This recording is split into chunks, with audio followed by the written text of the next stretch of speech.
జూబ్లీహిల్స్ లోని నివాసంలో తెలంగాణ సీఎం రేవంత్ రెడ్డిని కేంద్ర నైపుణ్య అభివృద్ధి శాఖ మంత్రి జయంత్ చౌదరి కలిశారు. రాష్ట్రంలో నైపుణ్య అభివృద్ధిపై కేంద్ర రాష్ట్ర మంత్రులు పలువురు కీలక అంశాలపై చర్చించారు. స్కిల్ డెవలప్మెంట్ కు రాష్ట్ర ప్రభుత్వం తీసుకుంటున్న చర్యలను మంత్రి జయంత్ కు సీఎం వివరించారు. తెలంగాణలో స్కిల్ యూనివర్సిటీ ఏర్పాటు చేస్తున్న విషయాన్ని తెలిపారు. ఈ నేపథ్యంలో కేంద్ర మంత్రి రేవంత్ సర్కార్ కు అభినందనలు తెలిపారు. హైదరాబాద్ లో జరగనున్న కౌశల్ మదన్ కార్యక్రమంలో పాల్గొననున్న సందర్భంగా జయంత్ చౌదరి హైదరాబాద్ కు వచ్చారు.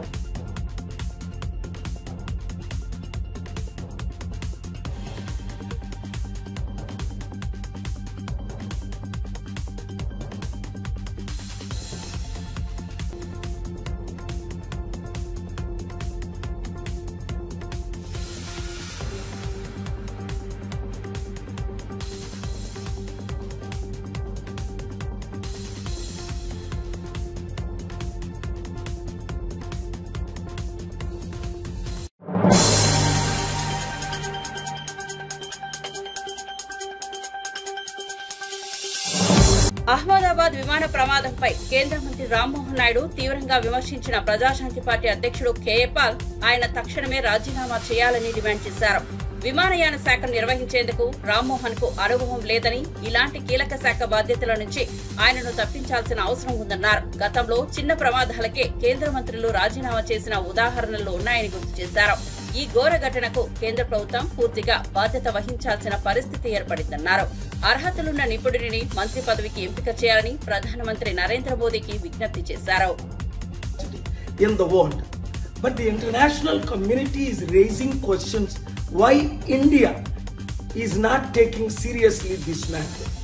When Lal Bahadur Shastri as a railway minister in 1950 under Prime Minister Nehru for a minor incident immediately resigned.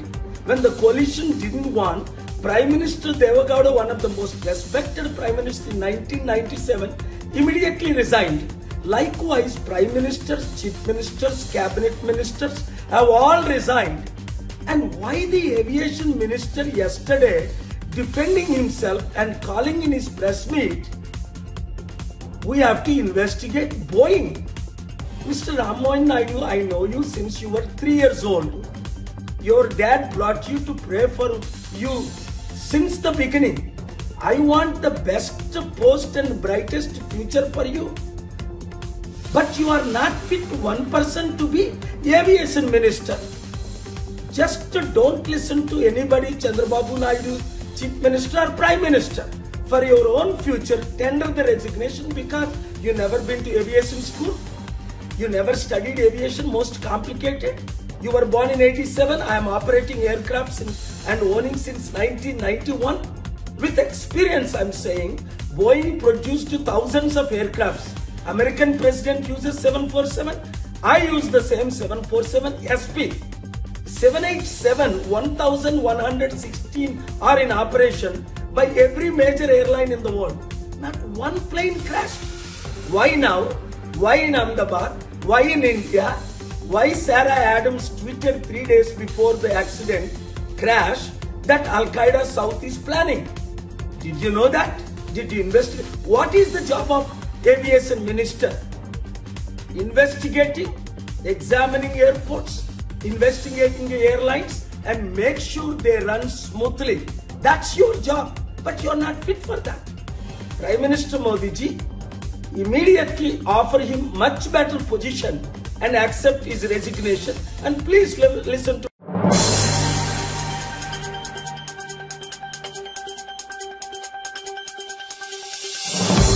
Khammam జిల్లా కూసుమంచి మండలంలో ఏరువాక కార్యక్రమంలో మంత్రి పొంగులేటి శ్రీనివాస్ రెడ్డి పాల్గొన్నారు. ఈ సందర్భంగా ఆయన మాట్లాడుతూ రైతులకు ఇచ్చిన హామీలను అమలు చేయడంలో ప్రభుత్వం చిత్తశుద్దితో పనిచేస్తోందన్నారు. నాణ్యమైన విత్తనాలు, ఎరువులు అందుబాటులో ఉండేలా ముందస్తు ప్రణాళికలు రూపొందించామన్నారు. రైతుల పెట్టుబడి కోసం 12,000 జమ చేయనున్నట్లు తెలిపారు. రైతుల సంక్షేమం కోసం ప్రభుత్వం అన్ని రంగాల్లో చర్యలు తీసుకుంటోందని మంత్రి స్పష్టం చేశారు. నన్ను అమితంగా ప్రేమించే నా పాలేరు నియోజకవర్గ రైతన్నలు ఏర్పాటు చేసుకున్న ఏరువాక కార్యక్రమంలో గిరిజన రైతులతో పాల్పంచుకోవడం జరిగింది. ముందుగా ఈ పాలేరు నియోజకవర్గంలో ఉన్న రైతులకు, ఉమ్మడి ఖమ్మం జిల్లాలో ఉన్న రైతులకు రాష్ట్ర వ్యాప్తంగా 6 కాలం కష్టపడి ఈ రాష్ట్ర ప్రజలకే కాకుండా దేశ ప్రజలకి పూర్తి ఆహార భద్రతని కల్పించే దాంట్లో భాగంగా పాలు పంచుకుంటున్న యావత్ నా తెలంగాణ రాష్ట్ర రైతాంగానందరికీ వ్యక్తిగతంగా నా పక్షాన, రాష్ట్ర ప్రభుత్వ పక్షాన ఈ ఏరువాక శుభాకాంక్షలు తెలుపుతున్నాను. ఇందిరమ్మ రాజ్యం తెచ్చుకున్న తర్వాత గౌరవ ముఖ్యమంత్రి రేవంత్ రెడ్డి గారి నాయకత్వంలోని మన ఇందిరమ్మ ప్రభుత్వం అన్ని సంక్షేమ కార్యక్రమాలతో పాటు రైతుని రాజు చేయాలి అని ఒక దృఢ సంకల్పంతో రాష్ట్ర ఆర్థిక పరిస్థితి సహకరించకపోయినా, ఎన్ని ఆర్థిక అవాంతరాలు వచ్చినా రైతుని గొప్పగా చూసుకోవాలనే ఒక మంచి సంకల్పంతో ఈనాడు మన ప్రభుత్వం రైతుని ప్రోత్సహించే దాంట్లో భాగంగా ఆనాటి ప్రభుత్వం చేసిన అనేక సంక్షేమ కార్యక్రమాలని వదిలేయకుండా వాటిలో మంచి వాటిని చేస్తూనే ఇందిరమ్మ ప్రభుత్వం వస్తే ఏవైతే రైతన్నలకి భరోసా ఇచ్చామో ఇచ్చిన ప్రతి భరోసాని చిత్తశుద్ధితో ఒకరోజు వెనక ముందైనా రాష్ట్ర ఆర్థిక పరిస్థితుల కారణంగా కొద్దిగా ఇబ్బందులు పడ్డా చెప్పిన ప్రతి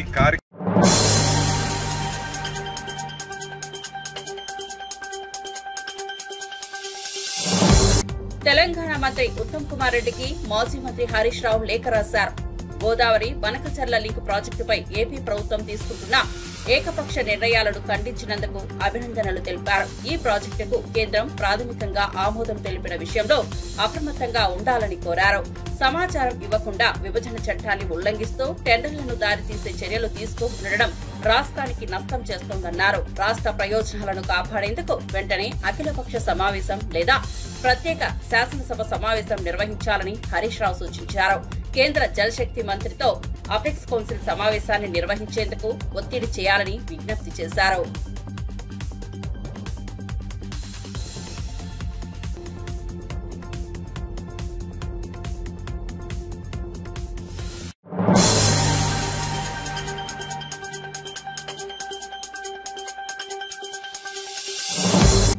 విజయవాడలో పెళ్లి పేరుతో మోసపూరిత వివాహం ఘటన కలకలం రేపుతోంది. కర్ణాటకకు చెందిన దుర్గా ప్రసాద్ అనే వ్యక్తి ఆన్లైన్ ద్వారా ఓ మహిళ మధ్యవర్తి సహాయంతో పల్లవి అనే మహిళతో వివాహం చేసుకున్నాడు.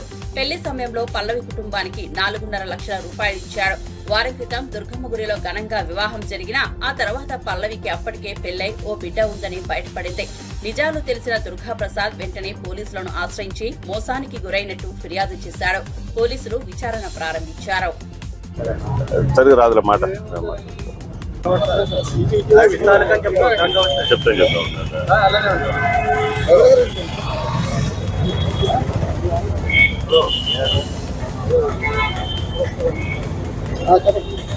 కర్ణాటక గంగావతి. ఇక్కడ విజయవాడ తీసుకొచ్చి మమ్మల్ని మోసం చేశారు బ్రోకర్లందరూ కలిసి. ఇక్కడ కృష్ణలంక ఏరియా తీసుకొచ్చి అమ్మాయి ఉన్నంచి నుంచి మమ్మల్ని మోసం చేశారు బ్రోకర్లందరూ కలిసి. పెళ్లి చేసి అదే 5వ తారీఖు పెళ్లి అయింది మాది. నేను చెప్తానండి. మాది కర్ణాటక కొప్పల జిల్లా గంగావతి తాలూకా దేవీ క్యాంపు. ఇక్కడికి ఒక అమ్మాయి ఉందని కుటుంబం పంపించారు. మేము చూస్తాకు వచ్చాము. కృష్ణనగర్ అని అక్కడ ఒక దుక్కున పేక్ చేసి ఒక అమ్మాయిని ఒక తల్లిగా సృష్టించి చూపించారు. చూపించాక ఆధార్ కార్డు కాపుల అమ్మాయి అని చూపించారు మాకు పేక్ చేసి. 5వ తారీఖుని పెళ్ళయింది. అయాల 50,000 ఇచ్చాను చూపించున్నాడు. మళ్ళీ 3,50,000 పెళ్ళైనాడు ఇచ్చాము. ఇలాగ మోసం చేసి అక్కడికి వెళ్ళాక మేము పెద్ద ఫంక్షన్ చేసాము. 10 లక్షలు ఖర్చు పెట్టి చేసి అన్నీ అయిపోయాక 3వ రోజుని పెద్దోళ్ళు చేద్దామని చేసాము. చేశాక నన్ను ముట్టుకోవద్దని పక్కకిండింది. సర్లేని 2 రోజులు అడ్జస్ట్మెంట్ అయ్యాక ఏదో చేసుకుంటారులేని మేము ఊరుకున్నాం. వెళ్ళిపోదామని పోదామని చాలా ట్రై చేసింది. మేము అనుమానం వచ్చి అలాగే చూస్తా ఉన్నాం, అందరూ కాపలా కాసుకుంటాను. ఒక కుర్రోడు వచ్చి అన్నగారని వచ్చాడు, ఆడు ఒకడు వచ్చి ఆడు 3వ రోజున వచ్చేసాడు. ఇక్కడికి వచ్చేసాక 2 గంటలకి నాకు పెళ్ళి అయింది, 2 పిల్లలు ఉన్నారు, నా పిల్లలు ఏడుతున్నారు, నేను వెళ్ళిపోవాలి. 5 రోజులు బోకర్లో అగ్రిమెంట్కి నాకు 50,000 ఇచ్చారు. 2 తులాలు 3 తులాలు బంగారం వేస్తారు, అవి పట్టుకొచ్చేసుకో, మీరు తీసుకొచ్చి అతను రాలేకపోతే అని చెప్పారు. మేము ఇక్కడ తీసుకొచ్చాం. ఇప్పుడు పొద్దున్న తీసుకొచ్చాక ఆ బోకర్లు పట్టుకుంటే ఏం చేసుకుంటావో, కేసు పెట్టుకుంటావో, ఏం చేసుకుంటావో చేసుకో అన్నారు. మేము దానికి కేసు మీడియాని కాకేసి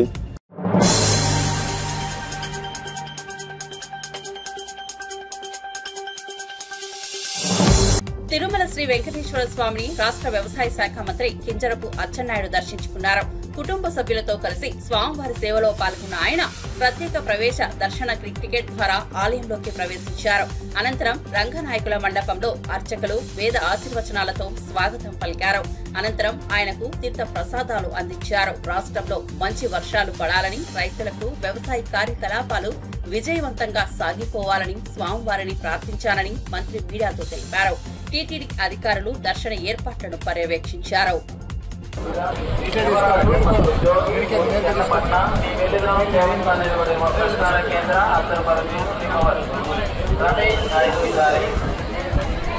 నాగరాజు గారు, సైదులు గారు కృష్ణమోహన్ గారు హైదరాబాద్ శ్రీవారి ఆలయం ఎదురుగా ఉన్న ప్రసార కేంద్రం ఇంకొచ్చేసారన్నా మీరంతా వచ్చేనా సార్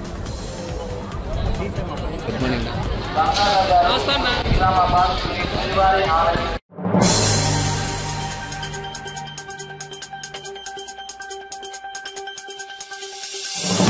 తెలంగాణలో నిర్వహించిన కులగణన సర్వే అత్యంత పగడ్బందీగా జరిగిందని టీపీసీసీ అధ్యక్షులు ఎమ్మెల్సీ బొమ్మ మహేష్ కుమార్ గౌడ్ పేర్కొన్నారు.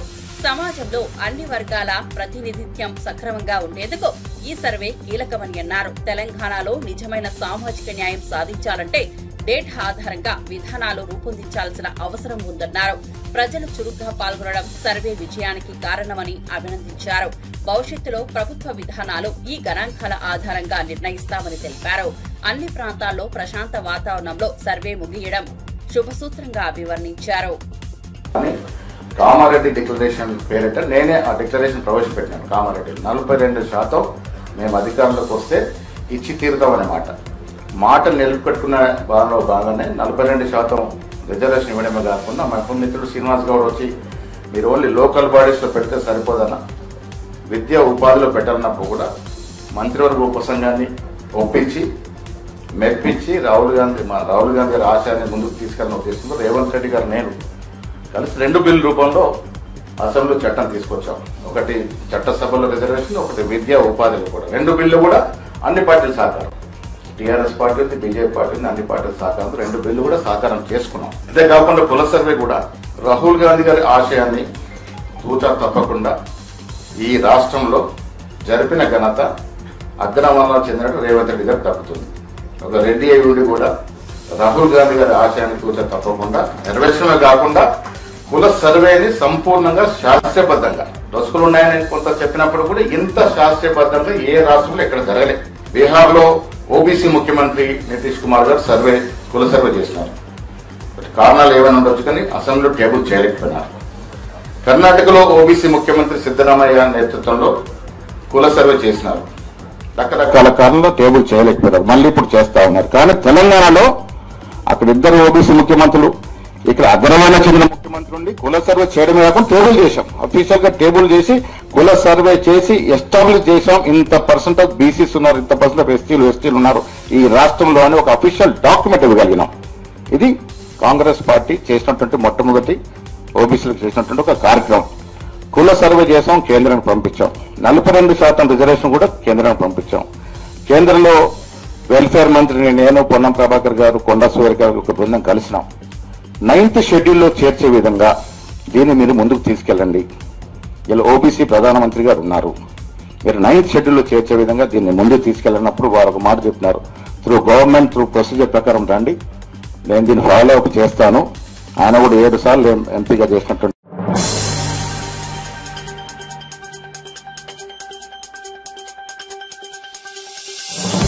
తెలంగాణలో కాంగ్రెస్ ప్రభుత్వ వైఫల్యాలపై బీజేపీ నేతలు మౌనం పాటిస్తున్నారని మాజీ మంత్రి సింగిరెడ్డి నిరంజన్ రెడ్డి ఆగ్రహం వ్యక్తం చేశారు. తెలంగాణలో మల్లు కాంగ్రెస్ ప్రభుత్వానికి గుచ్చుకుంటే నొప్పి బీజేపీకి ఎలా వస్తుంది అని ప్రశ్నించారు. శ్రీశైలం సొరంగం కూలినా, సుంకిశాల రిటైనింగ్ వాల్ ధ్వంసమైన, వట్టెం పంప్ హౌస్ మునిగినా కేంద్రం ఎందుకు స్పందించదని నిలదీశారు. ఈ ఘటనలపై కేంద్రం విచారణ కమిషన్లో వేయకపోవడంలో బీజేపీ నేతల మౌనమే కారణమని ఆరోపించారు. కేంద్ర బీజేపీ నేతలు ప్రజా సమస్యలపై గలమెత్తకుండా కాంగ్రెస్ ప్రభుత్వాన్ని రక్షించే విధంగా వ్యవహరిస్తున్నారని విమర్శించారు. ప్రజలకు అవసరమైన దిశలో స్పందించకపోతే ప్రజలే బీజేపీకి బుద్ధి చెబుతారని హెచ్చరించారు. ఈ అనుభవంతోనే ఈ చేదు జ్ఞాపకాలతోనే ఎస్ఎల్బీసీని మీరు ఇవ్వరు, ఎన్నేళ్ళైనా ఇది ఇంతే అని చెప్పినాం. అనుకున్నట్లే 20 ఏళ్లు దాటిపోయింది. మరి అలా ఒక అద్భుతమైనటువంటి కాళేశ్వరం ప్రాజెక్టును కట్టి 3 ఏళ్ల లోపల 38 లక్షల ఎకరాలకు, సుమారు 40 లక్షల ఎకరాలకు నీళ్లు ఇచ్చేటువంటి ప్రాజెక్టును వేగవంతంగా పూర్తి చేసి ఫలితం ప్రజలకు ఇస్తే ఎక్కడ లేని ఏడుపు ఏడుస్తున్నారు ఆ రోజు నుంచి ఈ రోజు వరకు. మరి ఈరోజు ఒట్టెం పంప్ హౌస్ మునిగిపోయినా, సుంకిశాల గోడ పడిపోయినా, ఇంకో ప్రమాదం జరిగినా కేంద్ర ప్రభుత్వం ఎన్నడూ కూడా స్పందించరు. ఆ పార్టీకి సంబంధించిన వాళ్ళు కూడా ఎప్పుడు స్పందించరు. ఏ రకమైన కమిషన్లు వేయరు. ఏం ల్యాబ్స్ జరిగింది, ఏం లోపం జరిగింది అనేటువంటిది ఏం చేయరు. ఇవాళ ఎస్ఎల్బీసీలో కూడా ఈ లోపం జరిగితే ఏం జరిగిందని కమిషన్ ఎందుకు వేయలే? కమిషన్ ఎందుకు డిమాండ్ చేయలే? బీజేపీ ఎంపీలు కానీ బీజేపీ కేంద్ర మంత్రులు కానీ ఎందుకు డిమాండ్ చేయలే? చేయరు. అంటే కాంగ్రెస్కు కొద్దిగంత నొప్పి అయితే వీళ్ళు బాధపడతారు, వాళ్ళకు ముళ్ళు గుచ్చుకుంటే వీళ్ళు బాధపడతారు. ఢిల్లీలోనేమో కాంగ్రెస్ బీజేపీలు బద్ధశత్రువులు, కానీ తెలంగాణ రాష్ట్రంలో మాత్రం కాంగ్రెస్ బీజేపీ కలిసే ప్రయాణం చేస్తున్నాయని చెప్పడానికి 100 ఉదాహరణలు ఇవ్వచ్చు. కొత్తగా ఇవ్వాల్సింది కాదు, 100 ఉదాహరణలు ఇవ్వచ్చు. మన కళ్ళ ముందు ఉన్నాయి. కాళేశ్వరం మీద చూపినటువంటి అత్యుత్సాహము ఎస్ఎల్బీసీ మీద ఎందుకు చూపించలేదు? ఒక్కనాడు కూడా ఎందుకు మాట్లాడలేదు? ఇక్కడ విఫలమైన ప్రాజెక్టులు కానీ, నీట మునిగిన ప్రాజెక్టుల మీద కానీ ఎందుకు మాట్లాడలేదు? మాట్లాడకపోగా మొన్న మధ్యలో ఆంధ్రప్రదేశ్ ప్రాంతానికి పర్యటనకు పోయినటువంటి బీజేపీకి సంబంధించినటువంటి ఒక మంత్రి, మన రాష్ట్రానికి సంబంధించినటువంటి మంత్రి ఒక ఆయన, ఇవాళ పోయి ఏం మెప్పు కోసమో మరి ఏం సంబరమో ఏం సంతోషమైందో ఆయనకు అట్లా మాట్లాడితే మనకు అర్థం కాదు. కానీ తెలంగాణ కంటే 10 రెట్లు ఎక్కువ నిధుల వరదను ఆంధ్ర ప్రాంతానికి పంపించిన ఘనత మా పార్టీది, మా కేంద్రాన్ని అని చెప్పి తనకు తాను భుజాలు తప్పరించుకున్నాడు. ఎవరిని పొగుడుతున్నావు లేకుంటే ఎవరిని అవమానిస్తావు నాకు అర్థం కాదు. సిగ్గనిపించాలి కదా. తెలంగాణలో ఒక ప్రాజెక్టు కోసం కూడా 10 రూపాయలు తీసుకొచ్చేటువంటి పరిస్థితి లేదు. దానికి తద్భిన్నంగా ఆంధ్ర ప్రాంతానికి అవసరమైన నిధులు ఇస్తున్నాం, కేంద్ర ప్రభుత్వం మాకు అందరు సమానమని మాట్లాడితే అర్థం ఉంది. తెలంగాణ కంటే 10 రెట్లు ఎక్కిస్తానో ఏడవనికే సిగ్గనిపించదా?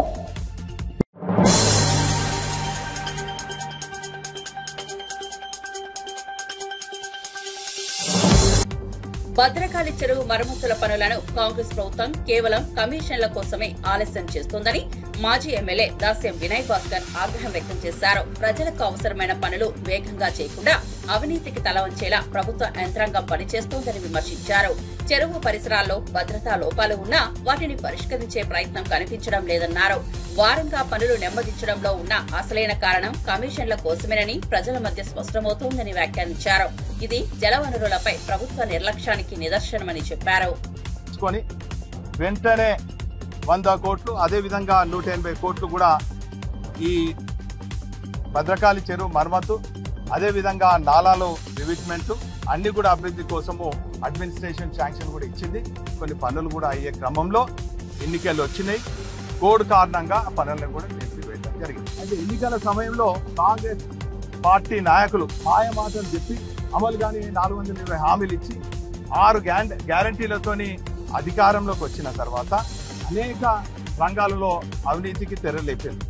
అందులో భాగంగా మరి భద్రకాళి చెరువులో కూడా పూడికతీత పేరుతోని, సుందరీకరణ పేరుతోని అవినీతికి తెరలేపింది. ఈ టెండర్లు మేము దక్కించుకోవాలని మంత్రులు, ఈ టెండర్లు మేము దక్కించుకోవాలని ఎంపీ, ఈ టెండర్లు మేము దక్కించుకోవాలని ఎమ్మెల్యే, ఈ టెండర్ మేము దక్కించుకోవాలి పర్సెంటేజ్ రావాలని మేయర్, అందరి మధ్యలో సమన్వయం లేక మరి కొంత ఆలస్యమైంది. మరి ఇందులో సందట్లో కడేమి అన్నట్టు మేము కూడా ఇందులో అవినీతిలో భాగమవుతాం అని చెప్పి ఇది వాస్తవంగా ఐబీ కార్పొరేషన్ చేయాలంటే కూడాల పేరుకపోయినటువంటి ఇద్దరు నాయకులు బినామీ కాంట్రాక్టర్లు కూడా దక్కించే ప్రయత్నం చేశారు.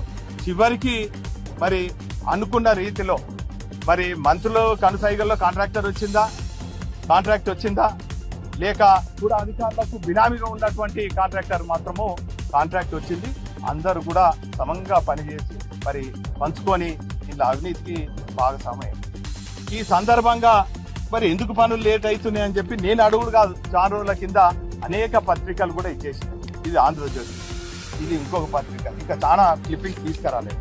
మరి ఈ సందర్భంగా సీనాలను కూడా వరంగల్ ప్రజలు ప్రశ్నిస్తున్నారు. సీనాలను ఇన్నిసార్లు రివ్యూ చేసినావు, ఇన్నిసార్లు వరంగల్కి వచ్చినావు, నువ్వే కదా జూన్ 15కు పనులన్నీ కూడా పూర్తయి పూర్తిగా పనులు అవుతాయి, మరి సుందరీకరణ పూర్తి అవుతుంది అని చెప్పి నువ్వే కదా మన రివ్యూ చెప్పింది. ఇక కరెక్ట్ గా 24 గంటలు లేదు, ఏం పనులైనాయి? దయచేసి పత్రికా విలేకరులకు కెమెరామెన్లకు విజ్ఞప్తి చేస్తున్నా, ఏం పని అయింది ఇక్కడ? ఐబీ అధికారులను అడిగితే ఈ సిల్టింగ్ ఎంత లోతు తీయాలంటే జవాబు చెప్పారు. అదే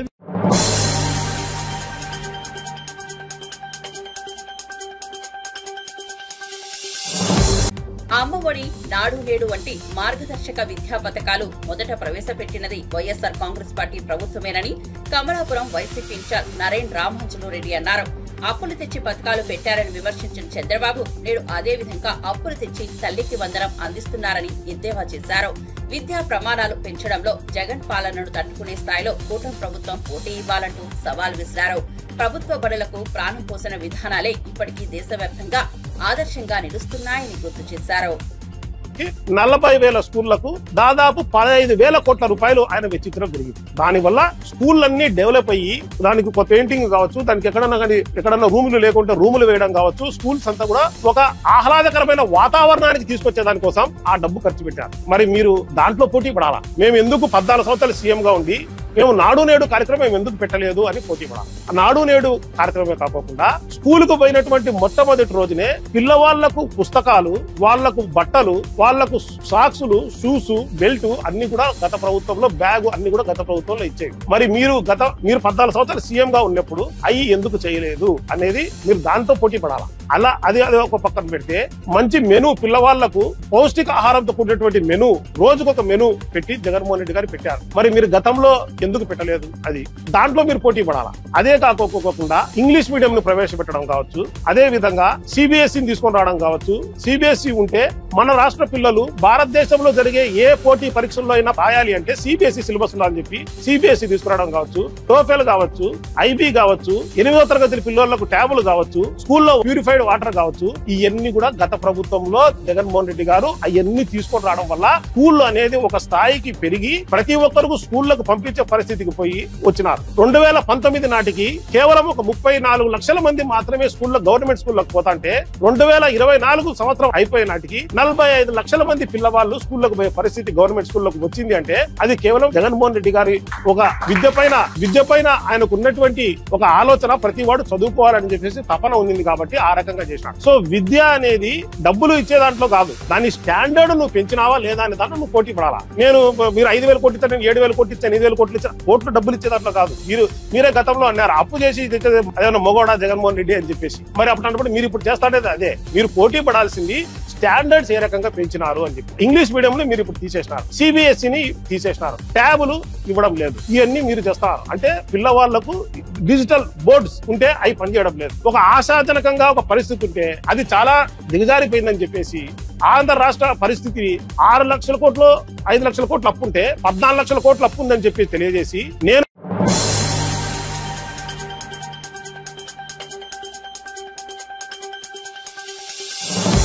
టీఆర్ఎస్ ప్రభుత్వ పాలనలో జరిగిన అవకతవకలపై జరుగుతున్న విచారణలపై కాంగ్రెస్ ఎంపీ చామల కిరణ్ కుమార్ రెడ్డి స్పందించారు.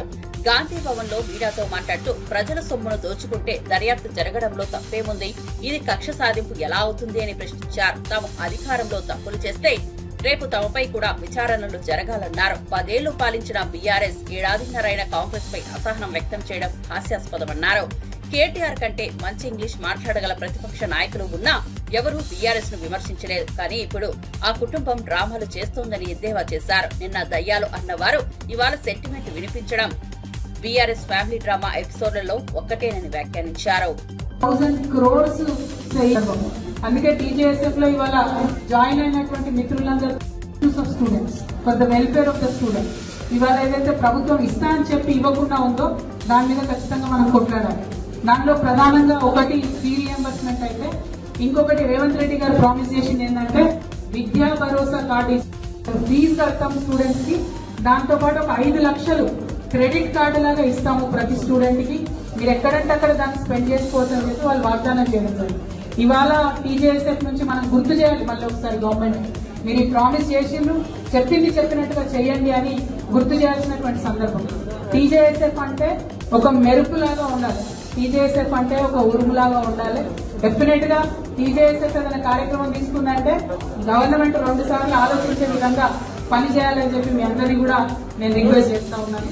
మరి మీ అందరికీ తెలుసు గవర్నమెంట్ ఏం మాట్లాడుతుంది. ఇవాళ మొన్ననే రేవంత్ రెడ్డి గారు ఏమంటారు, బీసీల కోసం 1.5 years నుంచి మనం జాగృతి నుండి ఫైట్ చేస్తున్నాం. దాని రిజల్ట్ ఏమైంది, వాళ్ళ అసెంబ్లీలో 2 bills పెట్టుకున్నాం. ఆ బిల్స్ వెళ్ళి ఇప్పుడు సెంట్రల్ గవర్నమెంట్ లో స్టక్ అయి ఉన్నాయి. అవి అక్కడ ఉన్నప్పుడే ఇక్కడ లోకల్ బాడీ ఎలక్షన్స్ పెడతా అని చెప్పి రేవంత్ రెడ్డి గారు మాట్లాడుతూ ఉన్నారు. తెలంగాణ జాగృతి నుంచి డిమాండ్ చేస్తా ఉన్నాం ప్రభుత్వాన్ని మేము, బీసీలు తెలంగాణ బీసీ బిడ్డలు కొట్లాడి తెచ్చుకున్నటువంటి ఈ బిల్లులు పాస్ అయినాయి కానీ ఇంప్లిమెంట్ అవుతలేదు. అవి ఇంప్లిమెంటేషన్ కాకుండా లోకల్ బాడీ ఎలక్షన్స్ పెడితే మాత్రం మేము చూస్తూ ఊరుకోము. ఖచ్చితంగా బీసీలకు 42% రిజర్వేషన్ ఇచ్చిన తర్వాతనే లోకల్ బాడీ ఎన్నికలు పెట్టాలని కూడా ప్రభుత్వం నుంచి డిమాండ్ చేస్తా ఉన్నాం. మరి ఒక పక్క ఇది ఇంప్లిమెంట్ చేయలేకపోతున్న సీఎం గారు నిన్న ఒక స్టేట్మెంట్ ఇచ్చింది, చాలా కామెడీ ఉంటది మన సీఎం గారి కథ. ఏం చేసింది ఆయన రేవంత్ రెడ్డి గారు అంటే వెళ్ళి కర్ణాటక చీఫ్ మినిస్టర్ సిద్ధరామయ్య గారికి, డీకే శివకుమార్ గారికి కాస్ట్ సెన్సస్ ఎట్లా చేయాలో ఆయన నేర్పిస్తారు. సరే పోనీ ఆ కాంగ్రెస్ వాళ్ళ కథ ఎంతో మరి నిజంగానే నేర్పించిందని మనం అనుకున్నాం. మన సీఎం గారు స్టేట్మెంట్ ఇచ్చిన గంటకే రాహుల్ గాంధీ గారి దగ్గర నుంచి ఒక ఫోటో రిలీజ్ చేసి అందులో మాత్రం ఆయన